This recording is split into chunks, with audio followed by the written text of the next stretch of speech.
बाळूमामांचा महाप्रवास सौंदत्तीतून निघाले आणि महाराष्ट्राचा अखंड डोंगर भेदला। आजवरचा सर्वात मोठा आणि थरारक प्रवास। बाळूमामांचा मुक्काम सौंदत्ती नगरीत संपला। त्यांच्या मनात आता एकच ध्यास होता, तो म्हणजे महाराष्ट्राची भूमी पावन करण्याचा। बाळूमामा आपल्या हजारो मेंढरांच्या अखंड कळपासह निघाले। हे भव्य कळप जणू ढगांची एक मोठी साखळी जमिनीवरून सरकत आहे असे दिसत होते। बाळूमामांच्या मेंढ्या महाराष्ट्राच्या सीमेवर येऊन पोहोचल्या आणि त्यांच्या मार्गात उभा राहिला एक अतिविशाल, अखंड आणि खडकाळ डोंगर। हा डोंगर ओलांडणे मानवी शक्तीला शक्य नव्हते। त्याच ठिकाणी राज्यातील एका अहंकारी अधिकाऱ्याने बाळूमामांचा मार्ग अडवला।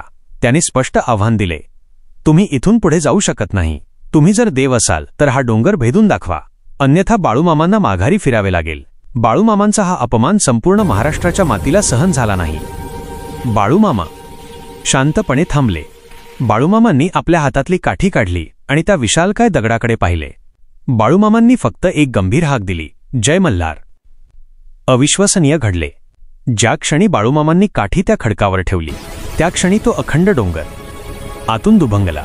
मेंढ्यांना सहज चालता येईल एवढा गुळगुळीत आणि सुरक्षित रस्ता आपोआप तयार झाला।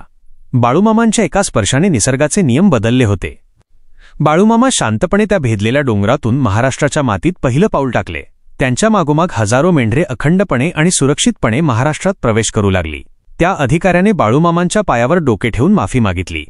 हा आहे बाळूमामांच्या सामर्थ्याचा सर्वात मोठा आणि दमदार व्हिडिओ। बाळूमामांच्या नावानं चांगलं भलं।